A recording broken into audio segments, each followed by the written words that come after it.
Boa noite, meus irmãos. Graça e paz. O Zé literalmente agora me colocou, eu estou me sentindo e bateu o pênalti agora, a responsabilidade que você põe nas minhas costas. Estou vendo o Jailson ali. Ó. Só não vou fazer igual o Fagner. Mas, graças a Deus pela oportunidade de estar aqui, irmãos. De certa forma, o Zé já explicou o motivo da ausência da Anice, que gostaria muito de estar aqui com a gente, mas a gente considerou, ainda que ela já esteja frequentando os cultos, a gente ponderou que seria uma viagem um pouco desgastante, né? São 2 horas, aproximadamente 2 horas ida e vinda de lá aqui. A gente achou 4 horas ia ser um pouco desgastante para ela, por isso ela não veio, mas ela mandou um grande abraço para vocês. Eu queria pedir um favor para você, eu vou precisar de você para isso. Você me ajuda, não? Não senti você muito animado, não. Não, porque ela me fez garantir que eu ia entregar o abraço para vocês. Só que eu não tenho braço para tudo isso. Eu ia precisar que você entregasse o abraço dela para a pessoa que está do seu lado, pode ser? Um abraço decente, aí não vai dar aquele abracinho meia boca. Aquele abracinho, nem te vi. É abracinho te vi, te senti, peguei, com muito respeito e carinho, né? Se a mulher que estiver do seu lado não for sua esposa. Se for sua esposa, já tira um sarro aí e tal, aproveita. Nós estamos num processo, a Anice, para quem talvez não saiba, ela descobrimos em março, aproximadamente do ano passado, um tumor no seio dela, e nós não sabíamos, mas Deus já estava providenciando um tratamento no AC Camargo, que é uma referência, né, no tratamento de câncer no Brasil, e acabou que, pela misericórdia de Deus, ela fez todo o tratamento lá, ela teve que ser submetida a uma mastectomia dupla, o lado esquerdo com a retirada de todos os linfonodos, o lado direito foi mais por uma questão de preservação. Havia um nódulo benigno, mas o médico, por conta de fazer a intervenção, ele achou prudente retirar também o seio direito, junto com o linfonodo sentinela. Então, do lado direito foi um pouco menos invasiva a cirurgia. Ela está num processo de recuperação muito bom, graças a Deus. Já está fazendo fisioterapia. E essa semana nós estaremos retornando ao médico, o radiologista, para marcar o início da radioterapia. Mas, como o Zé disse, em todo esse processo, irmãos, nós temos visto e olhado para a bondade e a misericórdia de Deus. Eu tenho falado com os irmãos do Itaim que coisas ruins acontecem com gente boa também. E não porque sejamos bons, humanamente falando, mas porque o bom, de fato, habita em nós, uma vez que você creu no Senhor Jesus, batizou-se, misturou-se com Ele, Ele agora é sua vida, Ele está em você. E ainda que passemos por situações desgastantes, tribulações, o Senhor é conosco em todo o tempo. Ele nunca nos deixa. Isso é maravilhoso. Segue. Vamos seguir fazendo aquilo que Ele nos chamou a fazer. Então, o Zé pediu para eu vir até aqui. Eu vim a primeira vez, ele falou, eu vou dar mais uma chance, vamos ver se ele aprende, né? Ter paciência com o menino, ele está começando agora, só tem 50, melhor, tá? 50 e alguns, né? E ele me chamou, e eu fiquei tão grato a Deus pela amizade e o carinho do Zé e da família dele. E a gente está aqui para falar com você, irmão amado do Senhor. E eu queria que você abrisse a palavra de Deus lá no livro de Lucas, no capítulo 24. Irmãos, eu sofro de um problema, eu não consigo ver a Bíblia com orelhinha. Sabe quando você olha uma página e tem uma orelhinha na Bíblia? Enquanto eu não acho ela e desfaço. Lucas 24. Nós vamos ler a partir do versículo 13. Um texto bastante conhecido seu, mas que a gente espera que Deus fale com a gente de uma maneira nova e poderosa. Naquele mesmo dia, 2 deles estavam indo para um povoado chamado Emaús, a 11 quilômetros de Jerusalém.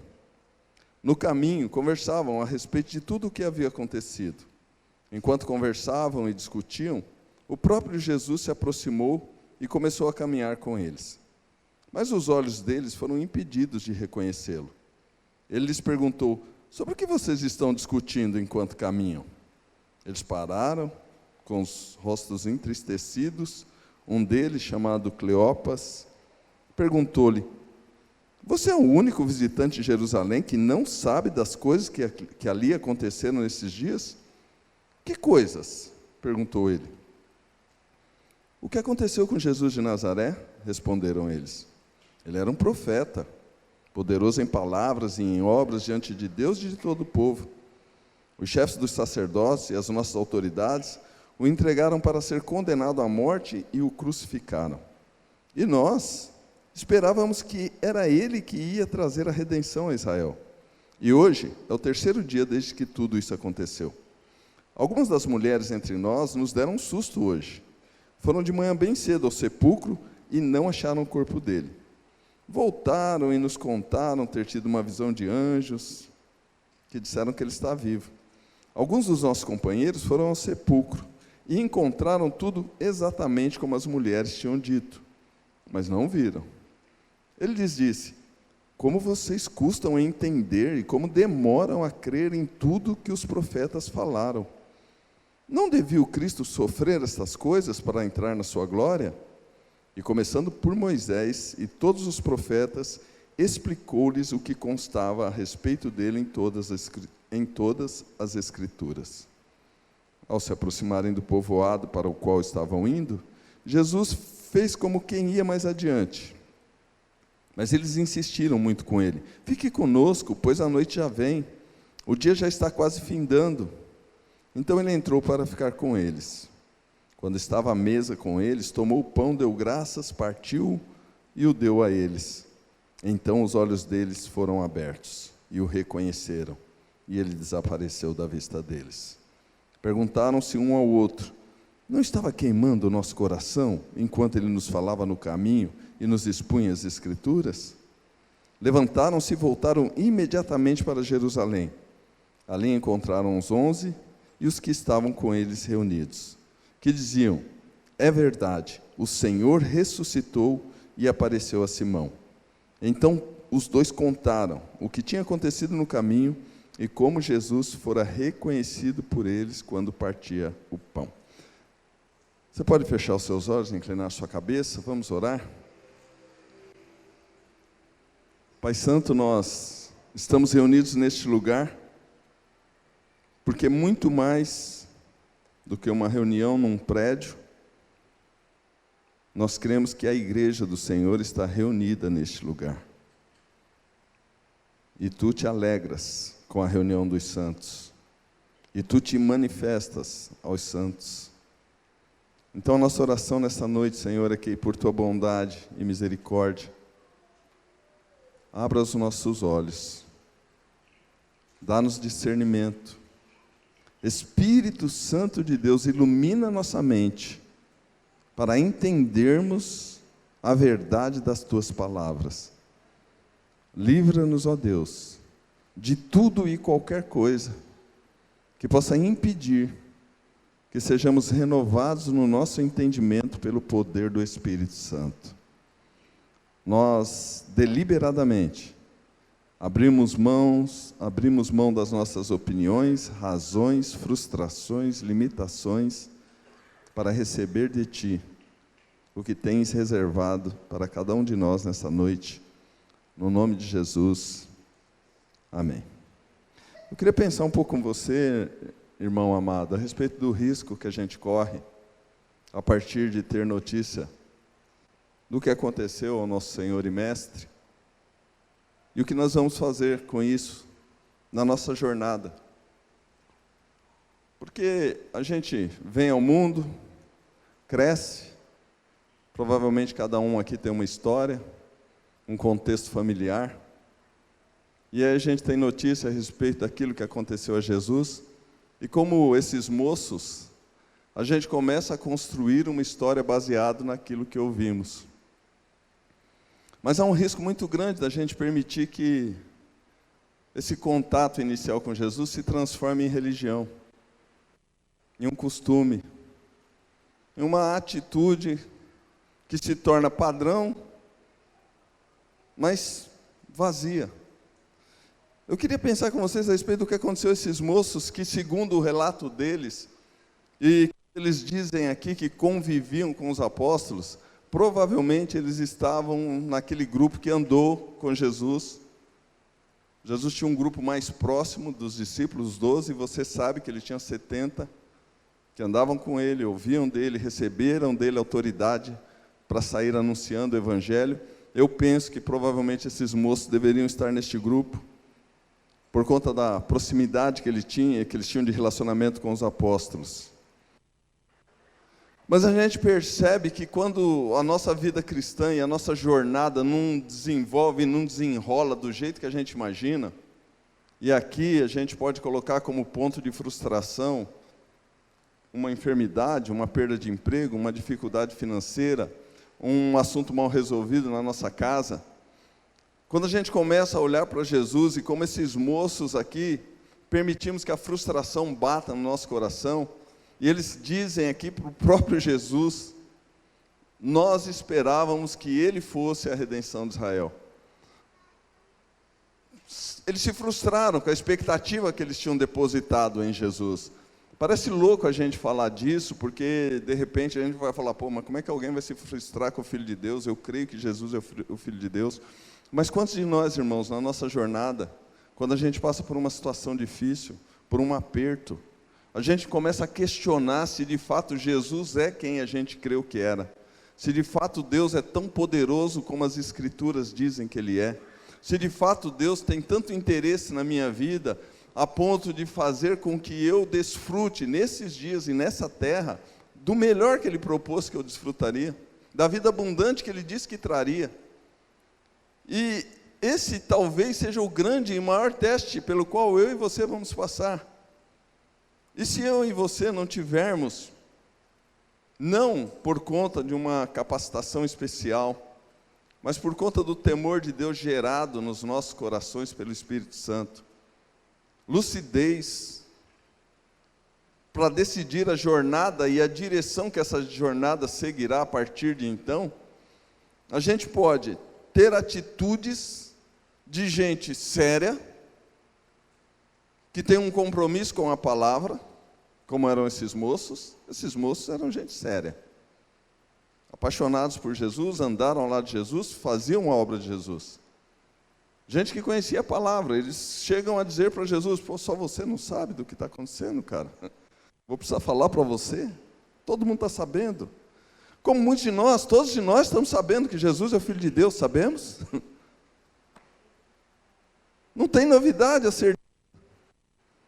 A questão ali não era se havia novidade, a questão era de que maneira essa palavra chega ao meu e ao seu coração. Qual o grau e o poder de revelação que o Espírito encontra espaço para promover esse entendimento no meu e no seu coração. Porque nós podemos estar cheios da palavra e vazios do Espírito. Nós podemos saber textos de cor e a nossa vida dê por contra. Aqueles moços tinham o conhecimento, as amizades corretas, só que a frustração fez que eles tomassem um caminho oposto daquele que Deus esperava que eles tomassem.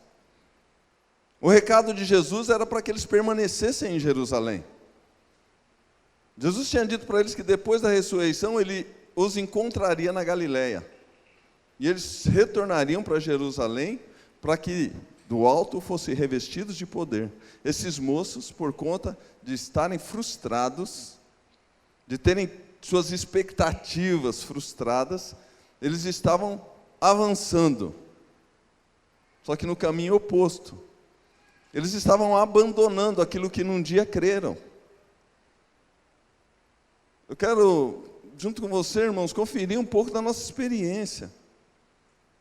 Porque depois de provavelmente 3 anos, acreditando naquilo, defendendo aquilo, proclamando aquilo, dizendo para as pessoas que eles haviam encontrado o Messias, que o Cristo tinha se manifestado, que a redenção de Israel estava próxima, De repente, eles largam isso e voltam para Emaús. Em outras palavras, vamos voltar para o nosso estilo de vida. Vamos fazer o que a gente fazia antes. Isso aqui não vai dar em nada. Acabou nossa esperança aqui. É melhor que a gente retome. É melhor que a gente passe a fazer aquilo que a gente sempre sonhou em fazer. Foi um bom tempo de sonho. E por vezes, irmãos, a gente vem para uma comunidade local e a gente acaba se frustrando com isso. A gente passa um período e a gente está engajado, a gente quer fazer, a gente quer se envolver, a gente quer produzir, a gente quer dar fruto para Jesus. Mas aí passa um tempo, e o tempo é inimigo da paixão. E às vezes a gente vive isso até nos casamentos. E quando esse tempo bate na porta, e a gente não alcançou de fato aquilo que a gente esperava, a gente corre um risco de dizer, foi bom enquanto durou. Vamos voltar. Vamos voltar a fazer o que a gente fazia. Foi legal ter tido essa expectativa. Foi bom enquanto durou. Mas a nossa realidade é outra. O que de fato nós queremos fazer é voltar para Emaús.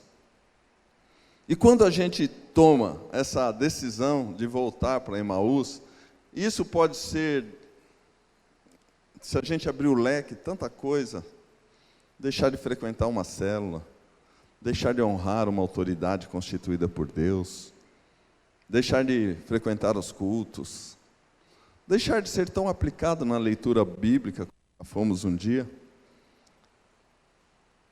A gente corre o risco de, como esses moços, estar declarando Jesus, porque aqui eu não estou questionando a experiência de novo nascimento de ninguém, tá? Vamos considerar que eles haviam nascido de novo. Vamos considerar que de fato eles tinham tido uma experiência com o Senhor Jesus. Mas a frustração cega a gente. A frustração faz com que a gente perca a maravilhosa visão que Deus nos dá para seguirmos. Isso começa a ficar turvo, nublado, a gente perde a noção. E aí tudo passa a ser pesado, cansativo. Aqueles moços, a Bíblia diz aqui que estavam numa jornada de 11 quilômetros. 11 quilômetros que eles não estavam vendo a hora de chegar em casa para comer. Que eles não viam a hora de se desvencilhar dos compromissos com a igreja que havia ficado lá em Jerusalém. E quando a gente está assim, irmãos, de olho fechado para a verdade do reino de Deus, quando a gente permite que a frustração segue a gente no que diz respeito a buscar o reino de Deus em primeiro lugar e a sua justiça, crendo que Deus vai cuidar das outras coisas, quando a gente permite que o fato de não termos alcançado aquilo que esperávamos nos segue, a tendência vai ser o abandono. A tendência vai ser largar. A tendência vai ser deixar. A tendência vai ser não ser tão efetivo. Permitir que o primeiro amor fique para trás. E aquela empolgação, aquela energia, aquela intensidade que a gente coloca nas coisas quando está apaixonado, quando a gente crê que Deus nos escolheu, e isso está muito forte no nosso coração, puxa vida, eu fui escolhido por Deus, o Criador do céu e da terra olhou para mim e me colocou no time dele. Eu vou participar do maior projeto que tem sobre a terra, a construção do reino de Deus. Quando a gente se frustra, a gente tende a abandonar isso. A gente tende a achar que não é bem assim. Não é tudo isso. Eu não preciso colocar tudo também. Vamos dosar, deixa eu equilibrar. E esses moços começam a viver essa realidade de cansaço, desistência, abandono. Agora tem fome, mas não mais da palavra, agora é a fome do pão. É a mesma fome daqueles que foram atrás de Jesus. Jesus disse para eles: vocês estão atrás de mim, não é por conta das minhas obras, não é por conta de quem eu sou, vocês estão atrás de mim por causa do pão que eu multipliquei. E ainda que o pão seja fundamental e necessário para a manutenção da vida, existe um momento, irmão, que eu e você precisamos crer que Deus diz que nem só de pão viverá o homem, mas de toda a palavra que sai da boca dele. Esses moços perderam essa percepção. Infelizmente, eles estavam num caminho de desistência.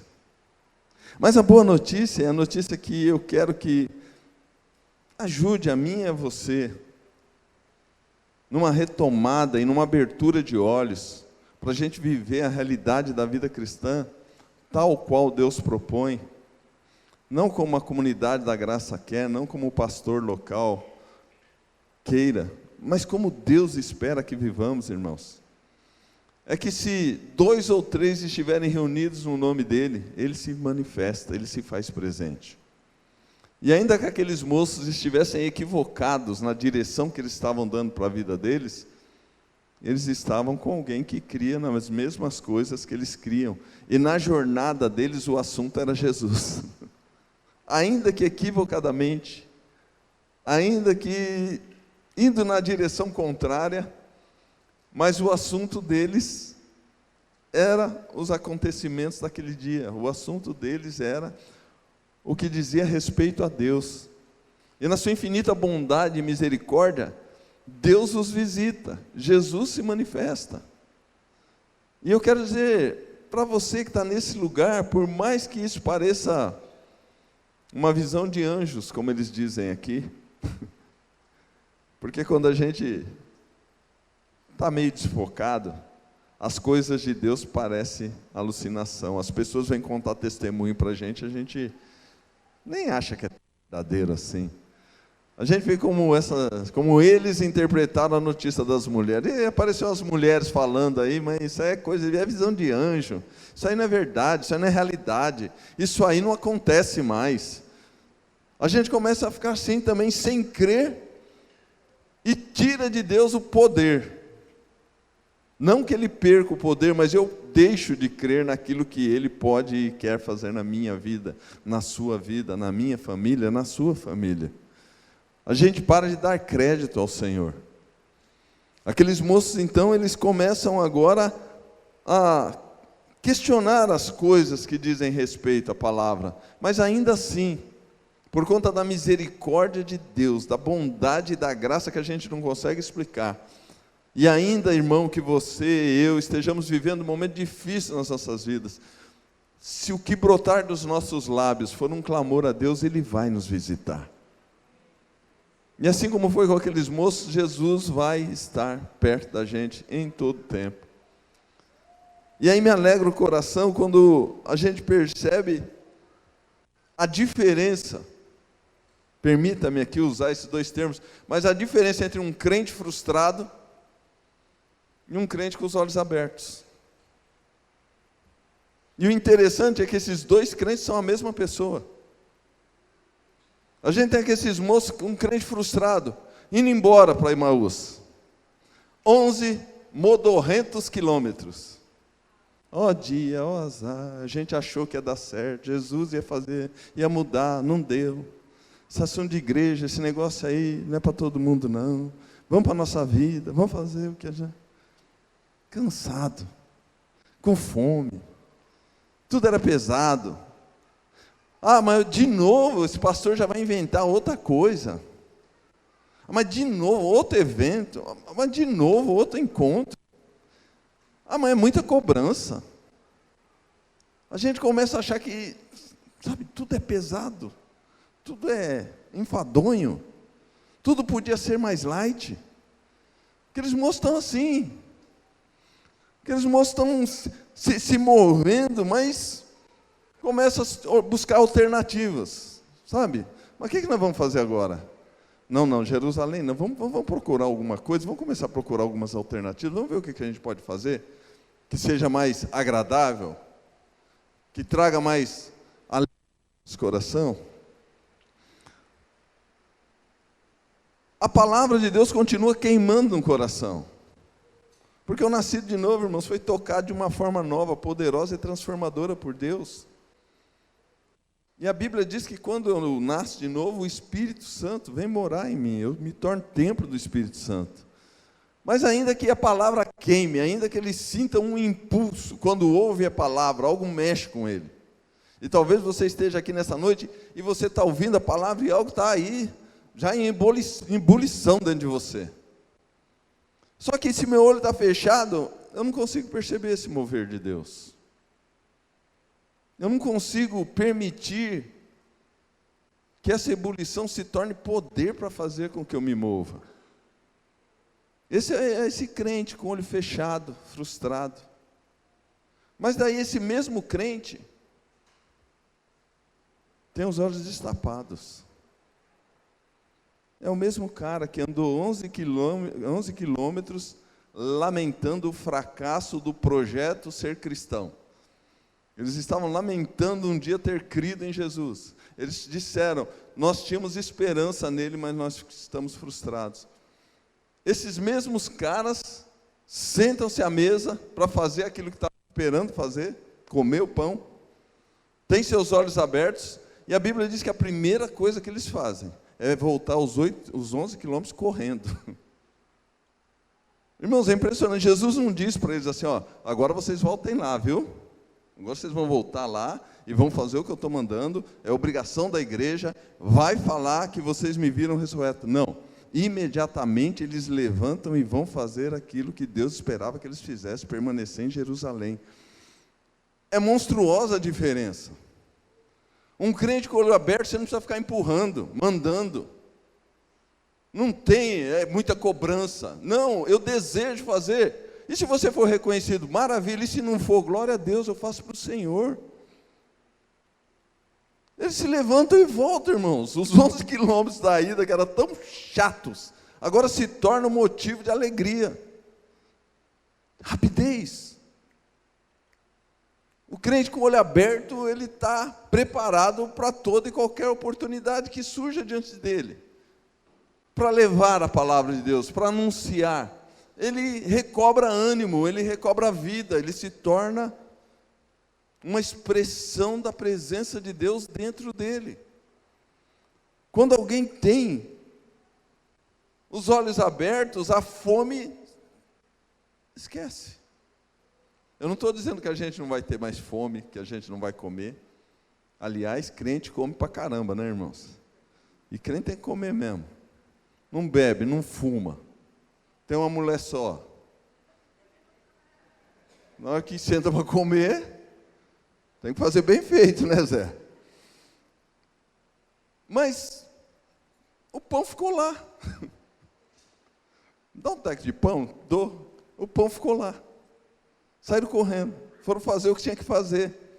Aquela fome que era tão importante. E com isso eu quero dizer para você, irmão, aquelas coisas que às vezes a gente acha que é tão importante, que a gente tem que pôr na frente, na fila, entre o que Deus espera que façamos e as coisas que nós queremos fazer. Quando os nossos olhos são abertos, aquilo perde importância. Você já olha para aquilo. Eu sei que você deve ter experiência assim, de coisa que você achava que era imprescindível para a sua vida. Aí você conheceu Jesus, seus olhos foram abertos. Aí você falou, opa, encontrei alguma coisa mais importante, mais urgente para fazer.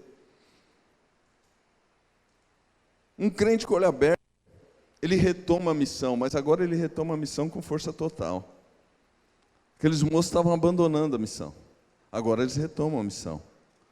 Agora eles se colocam entre os apóstolos. Agora a Bíblia diz que os apóstolos estão falando sobre as coisas e o acontecimento de que Jesus já havia aparecido a Simão. E é impressionante, irmãos, que eles chegam lá e já chegam falando.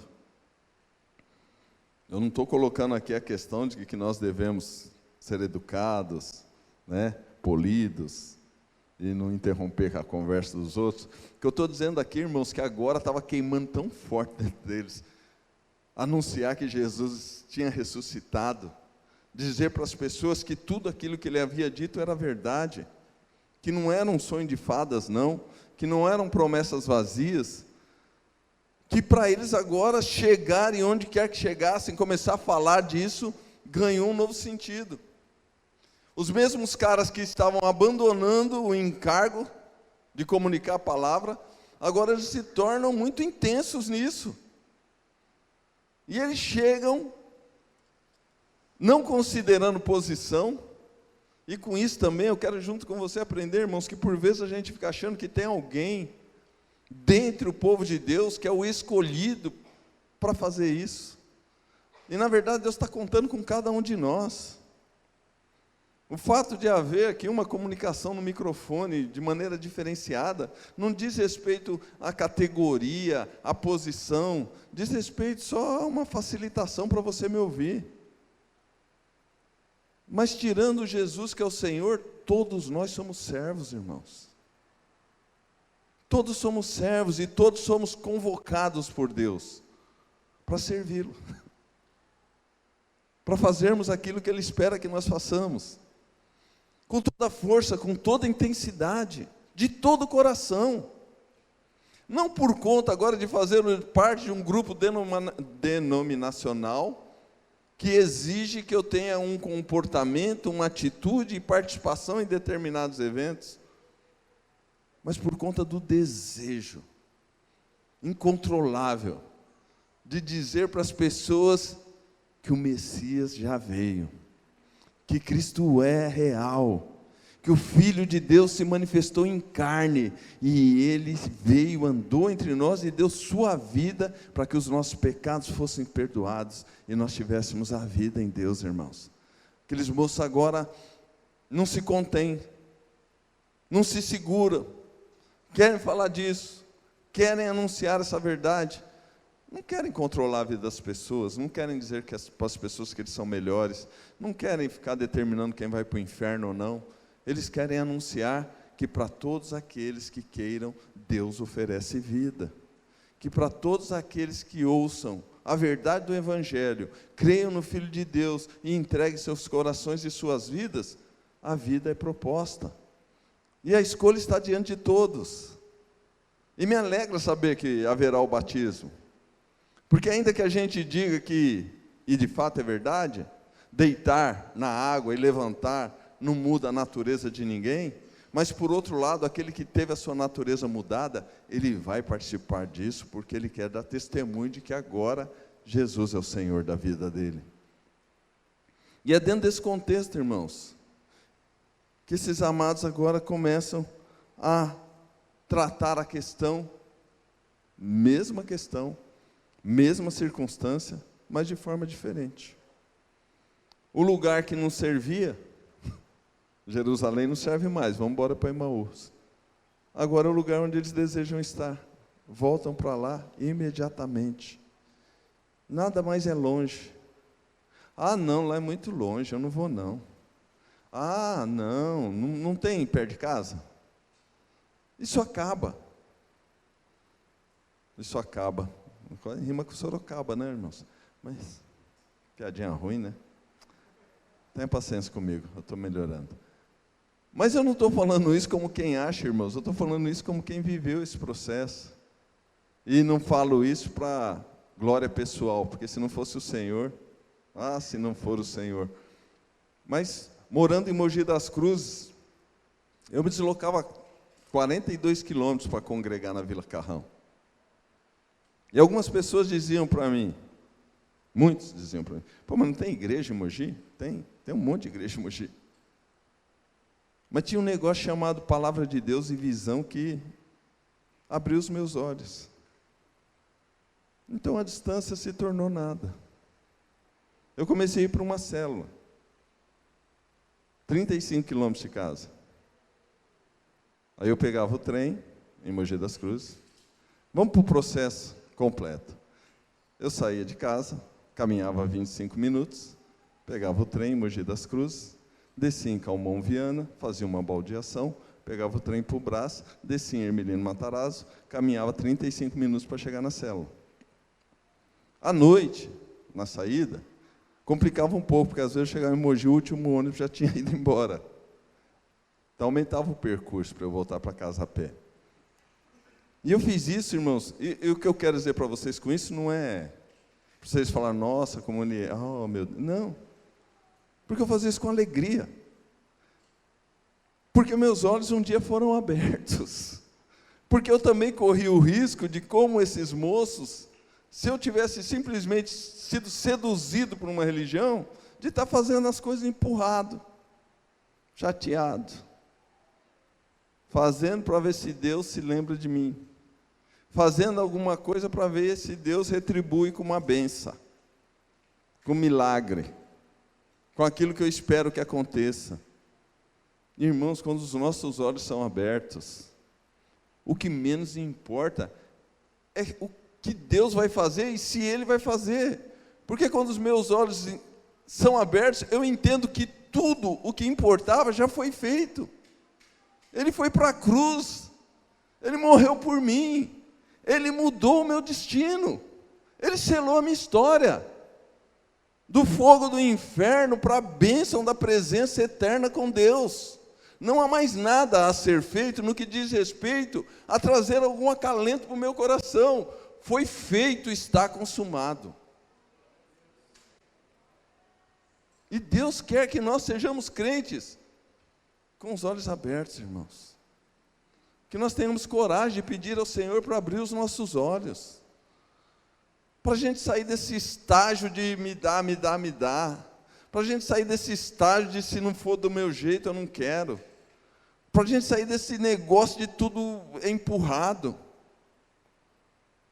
Deus quer ver alegria no meio do povo de Deus. Alegria por servi-lo. Alegria por ter sido feito filho de Deus. Irmão, você é filho de Deus. E a gente, por vezes, fica achando que para a nossa alegria ser completa, precisa que algo aconteça. Você é filho de Deus. Se você nasceu de novo, você é filho de Deus. Se você nasceu de novo, você se batiza. Se você nasceu de novo, você participa do pão. E eu queria encerrar com você aqui pensando sobre isso, irmão. Os olhos deles são abertos quando o pão é partido. E você sabe que o pão partido fala do corpo moído por nós.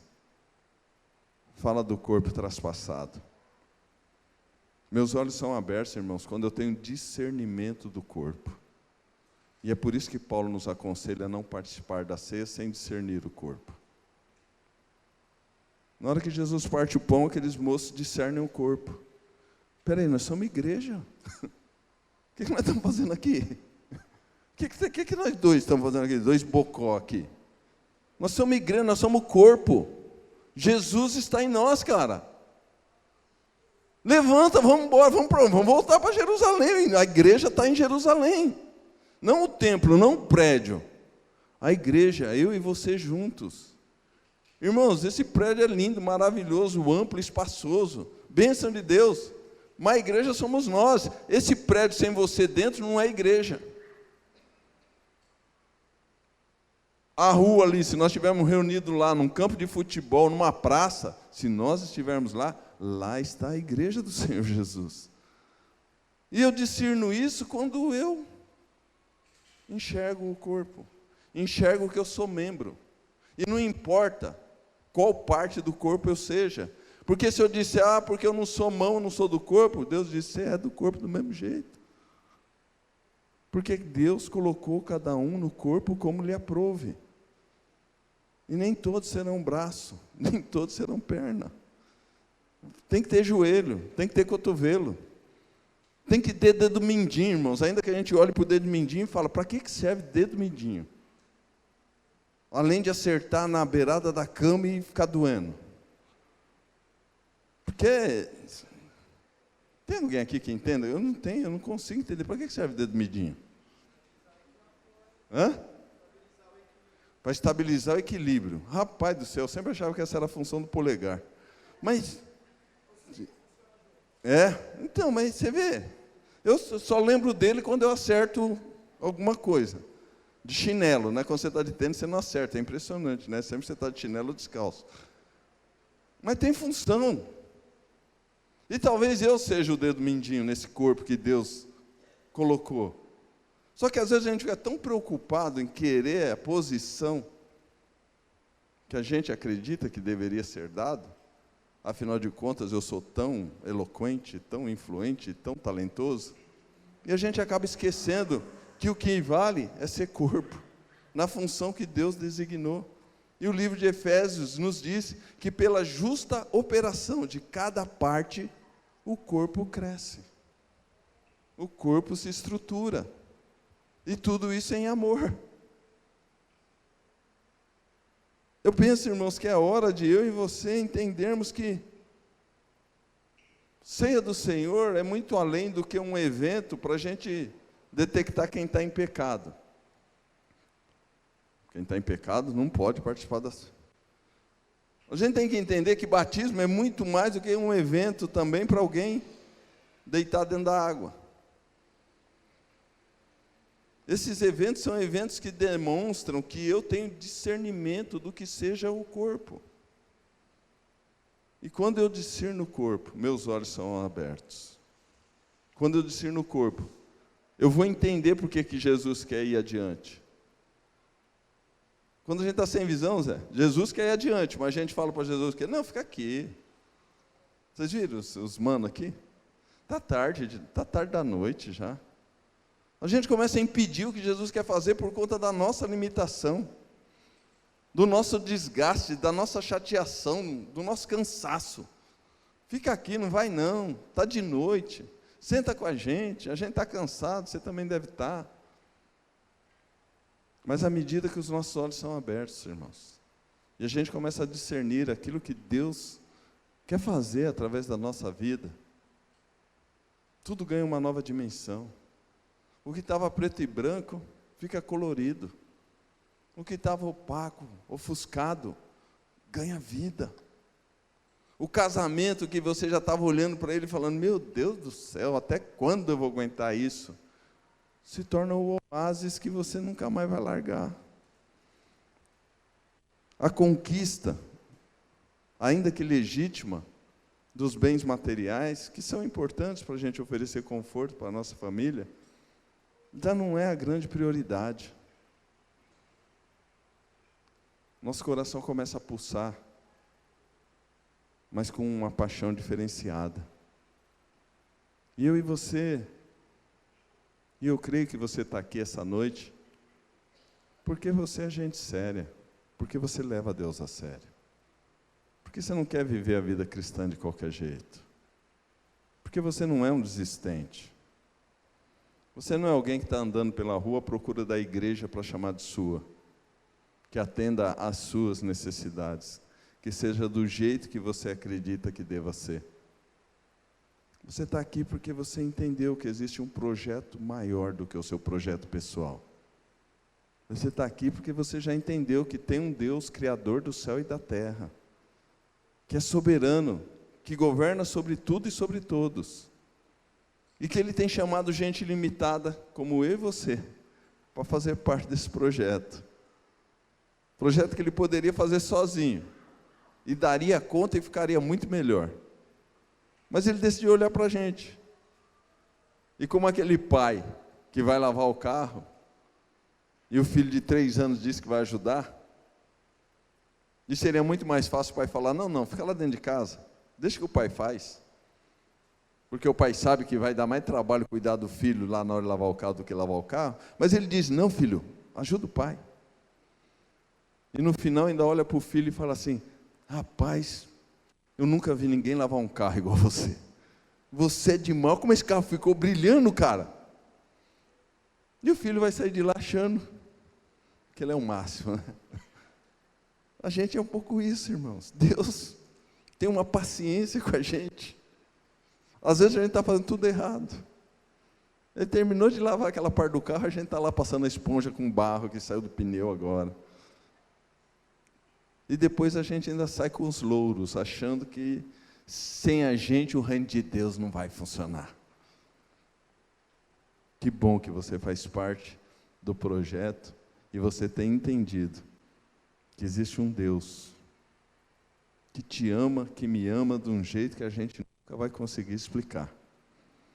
E que a manifestação do amor dele não depende de expressões pontuais de carinho. de atender alguns desejos, mas que a expressão máxima do amor dele foi dado tendo Cristo morrido por nós quando éramos ainda pecadores, e que isso fez toda a diferença. Queria convidar você a fechar os seus olhos, inclinar a sua cabeça, não permitir que nada nem ninguém roubasse nesse momento a tua atenção, e conferisse você e o Espírito Santo, aí no lugar onde você está, como é que está a tua experiência pessoal de vida cristã? Como é que você tem se sentido ao longo desses dias? Qual tem sido o assunto nas tuas jornadas? O que tem queimado no teu coração?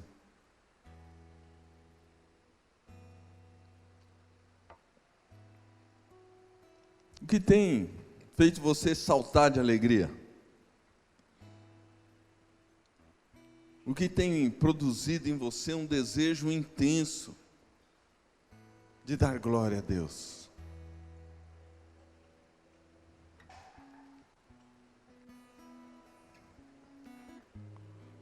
Leva a sério esse momento, porque talvez ele seja definitivo, decisivo, no que diz respeito à abertura de olhos.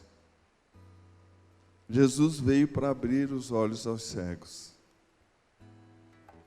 E de uma forma ou de outra, irmãos, todos nós precisamos que a luz do Senhor refuja em nossos olhos. Precisamos muito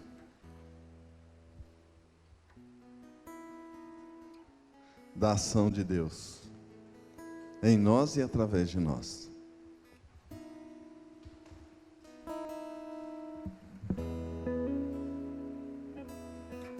Jesus é o centro de tudo que há. Jesus é o centro de tudo que há. O início e o fim, desde a eternidade, tudo é sobre Jesus.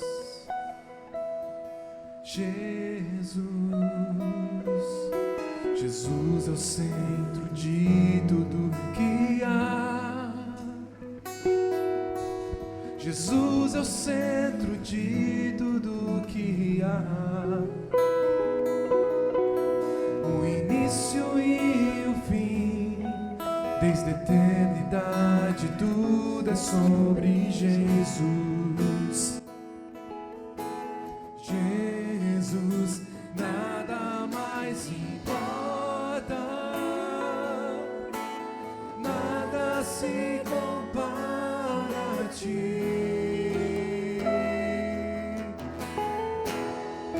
Jesus, tu és o centro e tudo aponta para ti. Jesus, nada mais importa. Cante junto. Nada se compara a ti. Renove seus votos ao Senhor.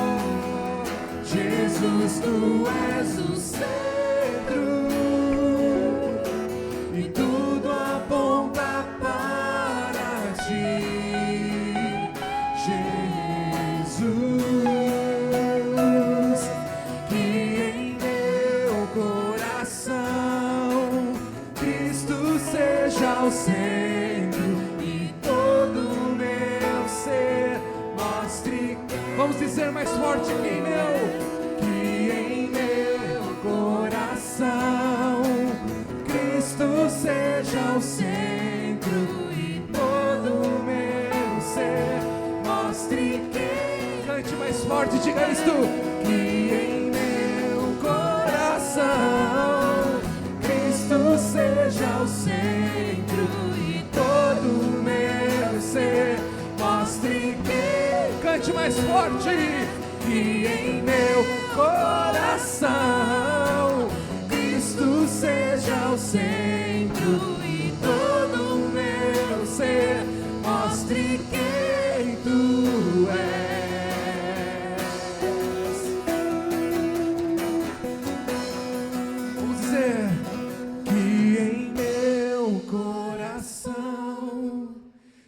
Cristo seja o centro e todo o meu ser mostre quem tu és.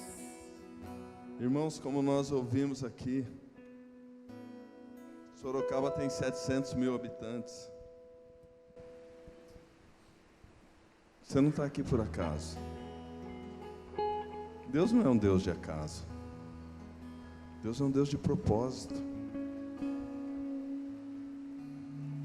E Deus tem concedido a essa comunidade, ainda que a gente tenha tanto a avançar, tanto a melhorar,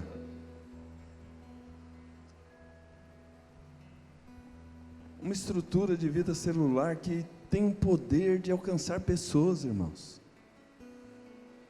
Tem o poder de fazer-nos parte integrante do processo. Tem o poder de arrancar de nós esse ranço religioso de que depende do prédio, depende do pastor. Sabe, ainda que a gente vá se alegrar em honrar os pastores que Deus coloca sobre a nossa vida, e ainda que eu acredite e tenha no temor do Senhor a convicção plena de que espere minha vida honrar sempre o pastor Carlos Alberto, o pastor Nadinho, os pastores que têm vivido a vida comum do reino comigo. Mas, irmão, a tua casa é um lugar onde gente pode ser ganha para Jesus. A tua vida pode ser decisiva e determinante para alguém deixar o inferno, ganhar vida, e vida abundante. São 700 mil pessoas que, se algo não mudar drasticamente no coração delas, no que diz respeito à fé, elas vão para o inferno. Elas vão morrer sem Cristo e sem esperança. E a gente às vezes está como esses moços, pensando no próprio umbigo, nas nossas próprias questões, deixando as nossas frustrações, os nossos traumas controlarem as nossas ações. Irmãos, nós precisamos de uma renovação no nosso ser interior. Nós precisamos ter os nossos olhos abertos. É tão importante e tão gratificante ver um irmão teólogo. Eu quero dizer para você, irmão, esses irmãos, quando os olhos deles foram abertos, eles não se preocuparam o quanto de teologia eles sabiam. Eles correram para dizer que Cristo ressuscitou, e essa é a notícia que as pessoas precisam ter. E lá na sua casa, numa célula, as pessoas podem ver Jesus na sua vida. Ao contrário desses dois moços, que na experiência religiosa deles, como nós, eles queriam Jesus na casa deles, para eles. Fica aqui com a gente, não vai não. Permaneça na minha casa. Irmãos, nós vivemos dias tanto crente, tão bem intencionado, que legitimamente quer a presença de Deus na casa dele, mas só para ele, só para os seus. E eu quero dizer que Deus quer fazer o contrário. Ele quer estar na tua casa para os de fora, porque Ele quer ver a tua casa cheia de gente que quer ver o Cristo que está lá dentro, porque Ele habita em você. 700 mil pessoas, irmãos. O dízimo disso para Deus daria 70 mil pessoas. Tem algum estádio aqui em Sorocaba? Tem, né? Tem o São Bento, o Atlético de Sorocaba, né? Qual é a capacidade do estádio desses clubes? Alguém sabe? 15 mil? Vocês iam ter que fazer 4 reuniões no domingo, irmãos. Uma festividade, né? Porque ia ter as igrejas locais. No dia que reunisse, vamos celebrar o que Deus tem feito, uma vez por ano. A grande celebração da comunidade de Sorocaba. 4 horários no estádio, com 15 mil pessoas. E não ia caber todo mundo, ia ter gente que não ia ficar deixando para pegar o ingresso na última hora, não ia ter lugar para eles. Nossa, você está louco, você está sonhando, onde? Como é que pode? É só o nosso olho abrir. Porque quando a gente estava com o olho fechado, A gente acha que o que Deus está falando é visão de anjos. É verdade. Se viesse um anjo aí, pregar o evangelho em Sorocaba, quem sabe a gente alcançaria isso aí.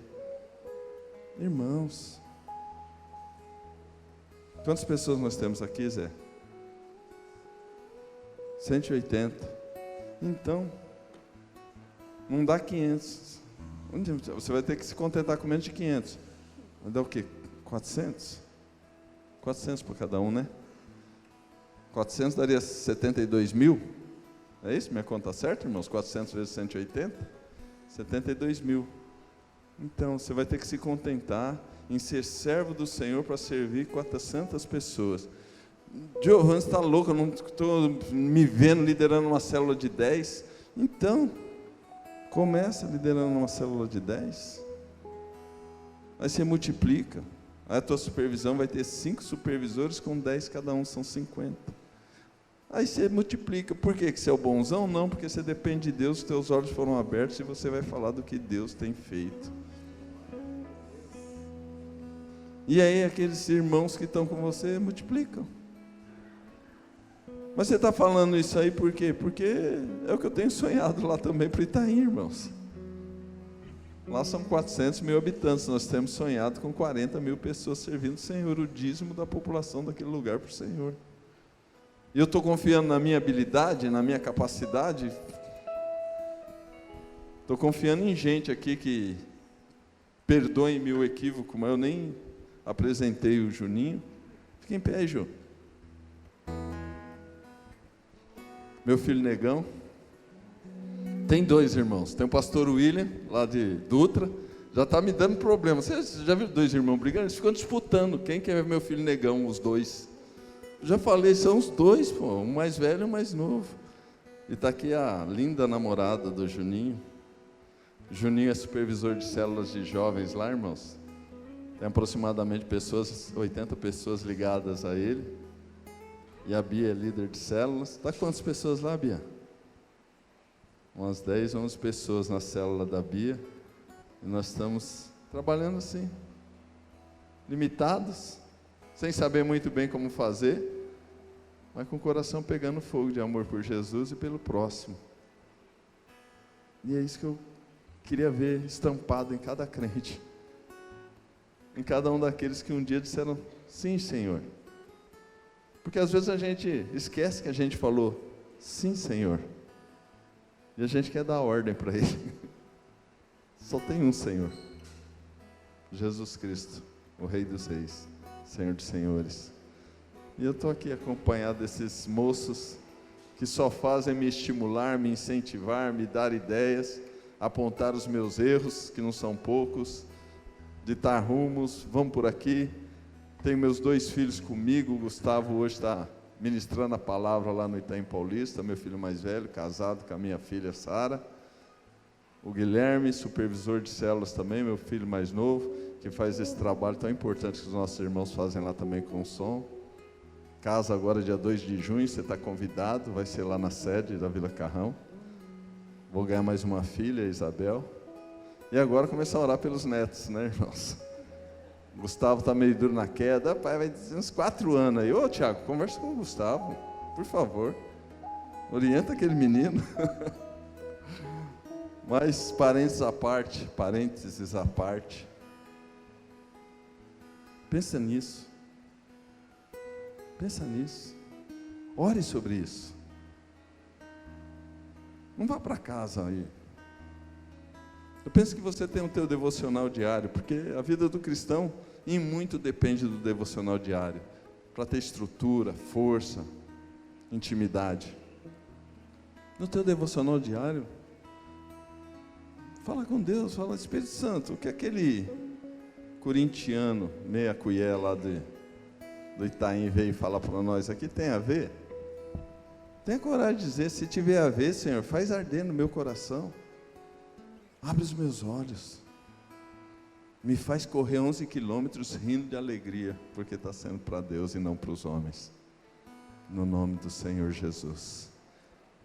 Queria convidar você que, ainda que, e eu respeito o que o nosso irmão que ministrou o ofertório falou, né, de a gente fazer sempre com alegria, Mas com meus filhos, irmãos, eu confesso que às vezes eu falava para eles, vai fazer emburrado mesmo, porque o teu papel é obedecer. É maravilhoso o filho fazer com alegria, né? Ô pai, que legal. Mas tem hora que o cara tá bicudo, velho. E você vai levantar bicudinho e vai fazer, porque o teu papel é obedecer. E eu sei que às vezes a gente também é assim com Deus. Mas eu queria mesmo que você não tivesse ainda 100% com a alegria de servir ao Senhor. Como é que você se colocasse em pé no lugar onde você estivesse e desse a mão para a pessoa que está ao seu lado? Porque isso é corpo. O corpo é a igreja do Senhor sobre a terra, do qual Ele é o cabeça. Ele dá direção, Ele nos fortalece, Ele nos abastece. E Ele continua perguntando, quando eu enviei vocês, faltou alguma coisa? Nada, Senhor. Não tivemos falta de coisa alguma, porque os que temem ao Senhor não têm falta de coisa alguma. Queria convidar novamente para você orar pela vida desse irmão que está do seu lado. Não por você, mas por ele. Para que, como foi com aqueles dois moços, essa convivência pacífica e a presença de Cristo entre vocês, faça-nos um grande despertar dos olhos. No nome de Jesus, você pode erguer a sua voz e orar pela vida do seu irmão? No nome de Jesus.